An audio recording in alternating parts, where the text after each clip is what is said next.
அனைவருக்கும் வணக்கம். வானம் என்பது உயரத்தில் இருக்கும் கூரை அல்ல, அது நம் எண்ணங்களின் எல்லை. உள்ளுவதெல்லாம் உயர்வுள்ளல் என்கிறார் வள்ளுவர். நிலவில் காலடிப்பட்டதும் செவ்வாய் கிரகத்தில் திடல் தொடங்கியது எப்போது தெரியுமா?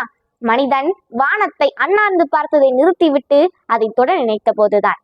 பறவைகளுக்கு தன் சிறகுகள் பாரமில்லை, அவைதான் அதற்கு பலம். அதுபோல ஒரு சாதனையாளருக்கு அவன் சந்திக்கும் சோதனைகள் சுமையல்ல, அவைதான் அவனை உயர்த்தும் படிக்கட்டுகள்.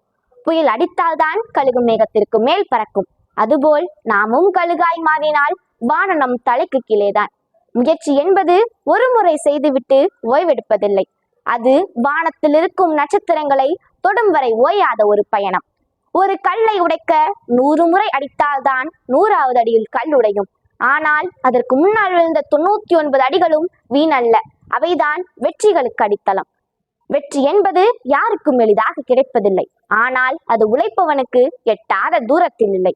வானத்தை நோக்கி பாயும் அம்பு மேகத்தில் படாமல் திரும்பாது. அதுபோல உங்கள் இலக்கு உயரமாக இருந்தால் வானம் உங்கள் தொடும் தூரத்தில். அலையாக இரு, கரையை தொடும் வரை ஓய்ந்து விடாதே. கனலாக இரு, வைரமாகும் வரை தளர்ந்து விடாதே. நம் உழைப்பு மட்டும் உறுதியாக இரு, வானம் உனக்கு வசப்படும். எனவே முயற்சி செய். உன்னை நிமிர்ந்து கூட பார்க்காதவர்கள் உன் வருகையை கண்டு எழுந்து நிற்க வேண்டும். அதுதான் வெற்றி. நன்றி.